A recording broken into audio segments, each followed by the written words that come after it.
and welcome to Xandermonium, the talk show that gets you talking.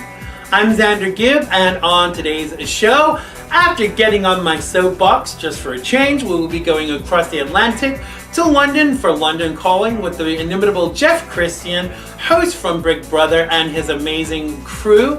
And Lori Nebo is our music video star for this week.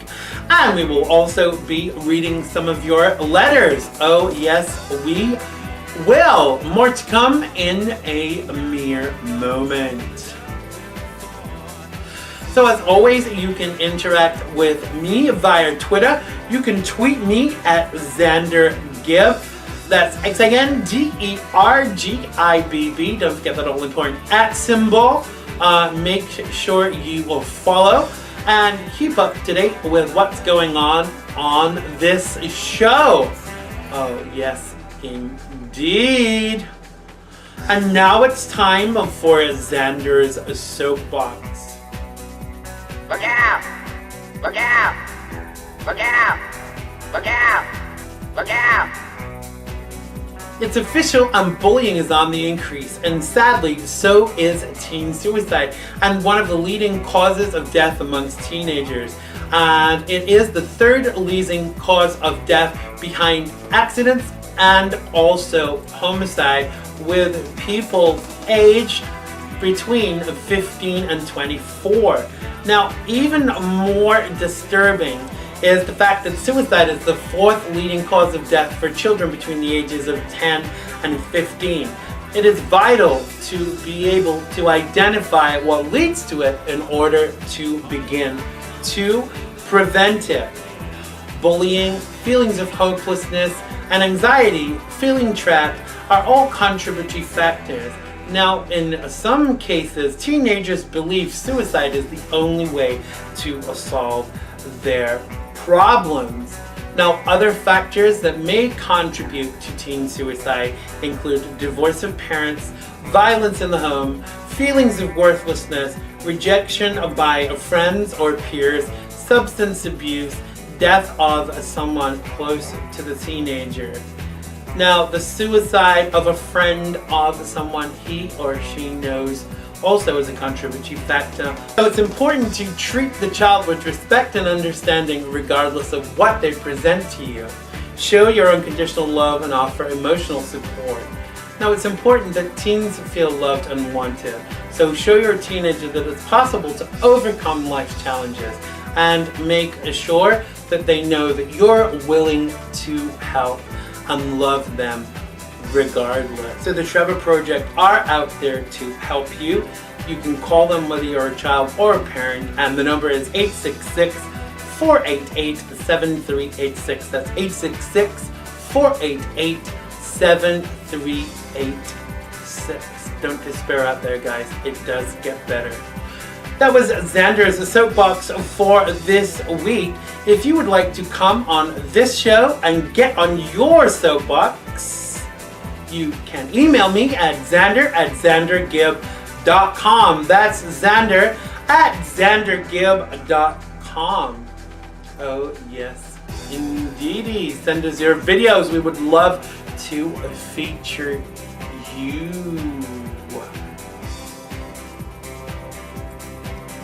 And now it's time for a London Calling.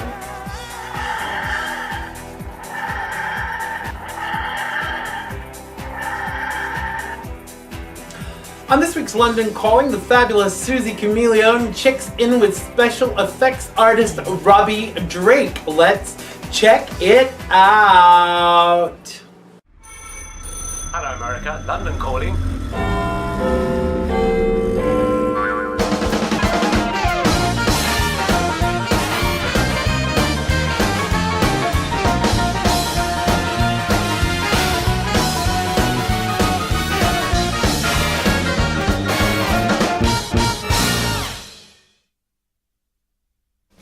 You know, special effects is one of the things that I find the most fascinating about film and television. What do you think? Doesn't say a lot, does he? We'll overdubbing later. Soozi Chameleone had a chance to speak to one of the world's best-known special effects experts. Take a look. Thanks, Jeff. So today we are here with the awesome Robbie Drake, special effects and prosthetics expert with decades of experience. Sorry to age you there. You're making me sound old. Thinking about the diverse amount of projects that you've worked on so far, what has been your favourite? If you could pick one. Well, there's been lots of films that I've really enjoyed working on. But still, still to this day, my favourite is the first feature I ever worked on, which was Clive Barker's Night Route, which was filmed in 1988, which makes me sound even older. I've worked on loads, and it was cool working on Max Headroom at the very start of Channel 4. I've had fun on films. Attack the Block was a really fun film to work on, which an alien invasion on the South London Council estate. That's the one, yeah. And that was a fun film to work on because it was a funny script. Cockneys vs Zombies, another really fun film. Yeah. Because it was a funny script and it was quite fun on set. So I love what I do, so I can never say it's not fun to do it. Exactly.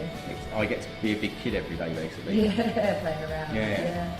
I get to play with plasticine, for want of a better word, and get to make cover people in blood, and it's a fun thing to do.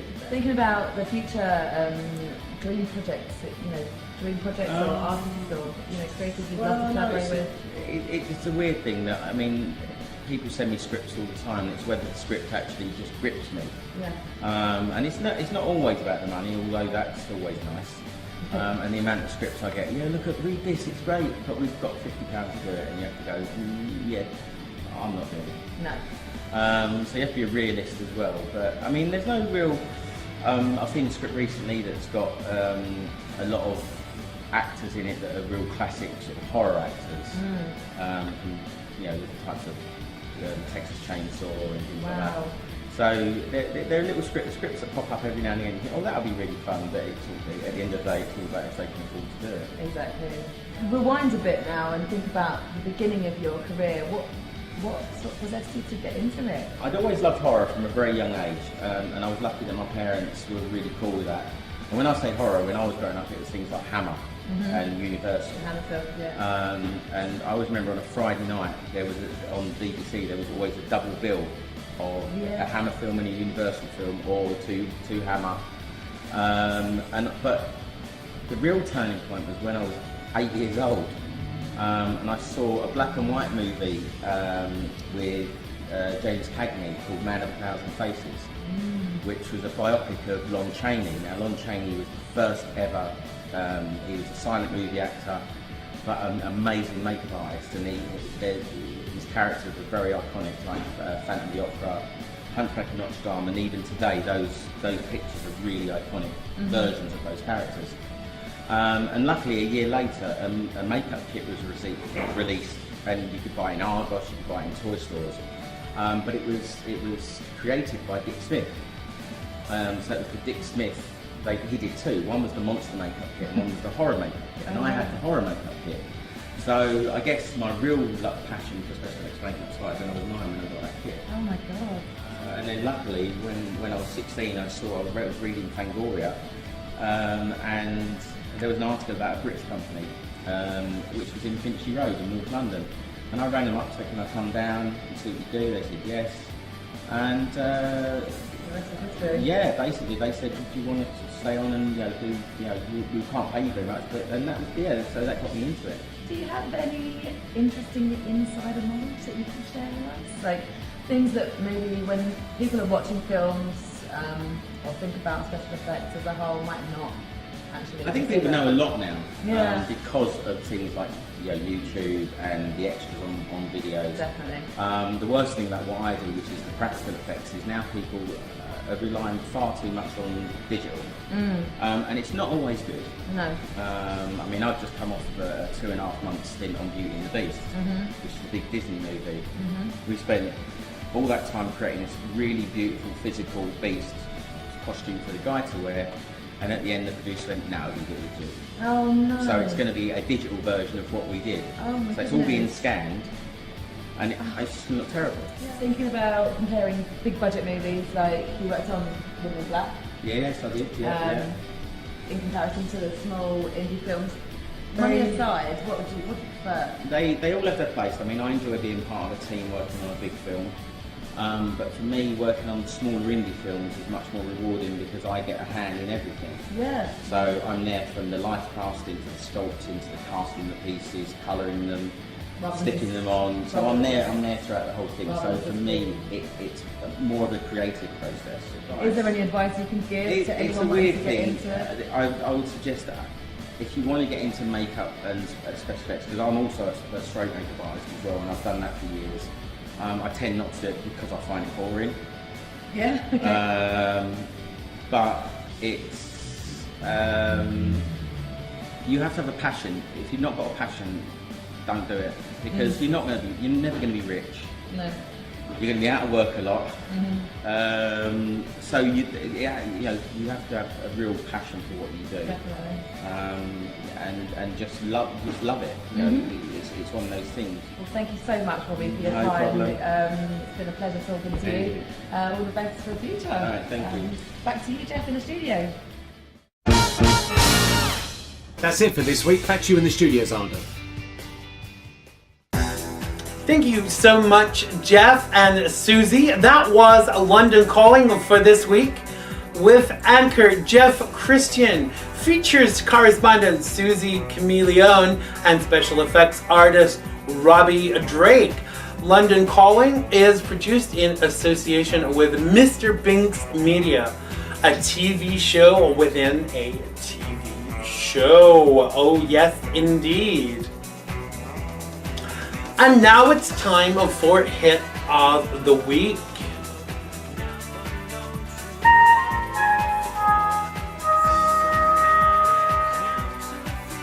Lori Nebo, native of the Bronx, New York, is a singer-songwriter and TV presenter of Xandermonium fame. Her song, The Character of a Good Man, has met critical acclaim worldwide. So without further ado, I give you Lori Nebo.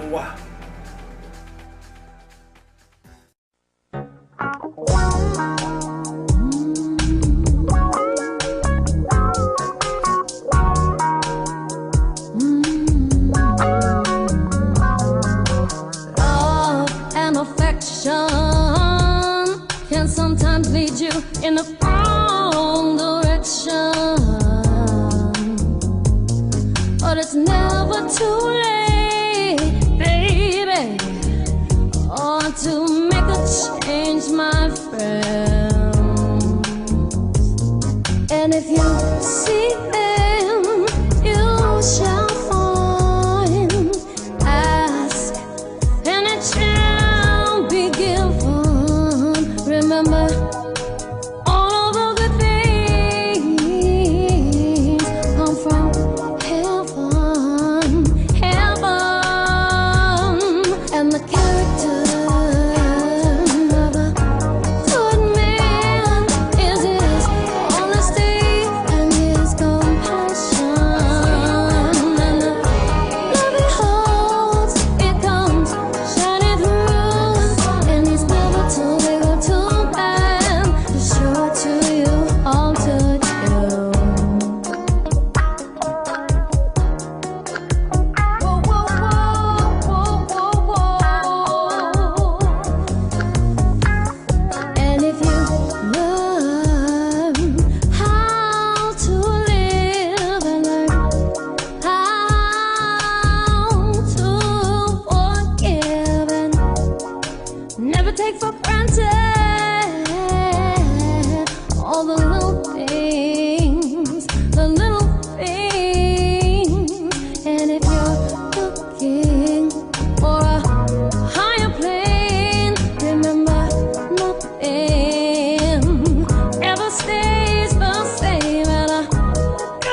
That was Hit of the Week. Make sure to check out Lori Nebo on Facebook and Twitter and on iTunes. Tell her that Xander sent you. Oh, yes, indeed. And now it's time for your letters. It's your letters. It's your letters. Just show the graphic chord, okay?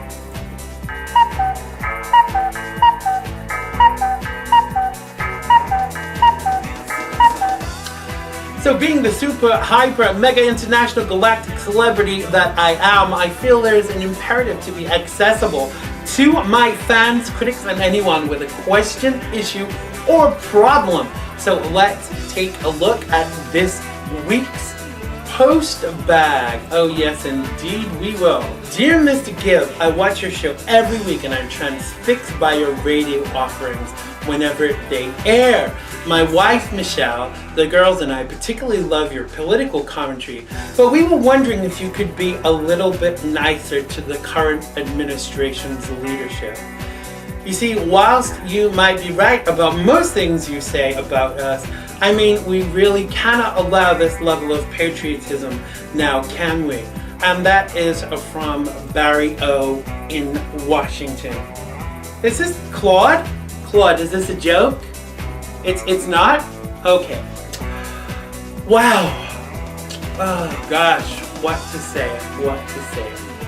Well, dear Barrio, if that's your real name, I have to speak as I find and I have to speak from my heart. And I have to say what I feel. So if that really was from who I think it's from, then I know you watch the show. And let's have invite me to the White House sometime. Do I have to make a clock to do that? Oh gosh. Okay, and it's on to our next letter. Greetings. As you may know, I am working on a fantastic album of duets. And as Adam Lambert has turned me down, I wondered if you would grace us with your presence and record a song with me. Yours, His Highness, Kim Kanye Kardashian. What? Claude, this is not funny. If it is really from you, Kanye, in a word, no. Moving swiftly on. Dear Xander and all at Xandermonium, we love the London Calling segment so much we think it should replace the whole show. The handsome devil Jeff Kristian is so talented and could do your job standing on his head. No disrespect meant, Xander, but you really do have too much hair. Do I? Yours sincerely, Betty Kristian, no relation to Jeffrey. Yes, we believe you. Yes, we believe you, Mrs. Kristian. Next week, I'm sure we will have Soozi Chameleone's dad writing to us. Don't write, Mr. Chameleone, please don't. Alright, is there any rumor you will be appearing in the next series of Dancing with the Stars? I would so love to see you appear on there, as you were my favorite actor on Lost. I hope they do another series. Leslie Monk from Stamford in Connecticut. Is this Claude? I think that you've mixed up your post bag with the things you think in your head with what is actually going on. So just to clarify, I was never in Lost, Leslie. That was Jorge Rodriguez. But thanks so much for writing to us. Our next letter says, as you're clearly a fashion icon, well, thank you. I was wondering if you could recommend someone to style me. Never know which bag goes with which shoes and whether it's okay to go without makeup. Help me, Xander. Help me, Xander. Yours sincerely, B. Well, B, whoever you are. Or is that a C? It says Jenner. Okay. Well, I am not the style icon that people think, and although I do have a good eye, it's the one on the left here. But anyway, best to check in with my good friend Ala Hawatme, stylist to the stars. She's sure to have some answers for you. That was this week's letters, and as usual, you can write to me at xander@xandergibb.com. That's Xander at xandergibb.com. I'm sure Claude is playing a trick on me. That'll teach me to talk about him being French. Can you hear me, Claude? What? What? Okay. Well, that's Pandemonium for another week. Thanks for sharing, and I hope that you join us again next time. Don't forget to join my mailing list at xandergibb.com and follow us on social media. Thanks to Jeff, Kristian, and Soozi Chameleone, and the fabulous Robbie Drake. Thanks to Lori Nebo and everyone that worked on today's show, especially Jeff, Kristian's mom. Thanks to you for watching. Stay cool, and we'll see you next time on Pandemonium. I love you all. Bye-bye.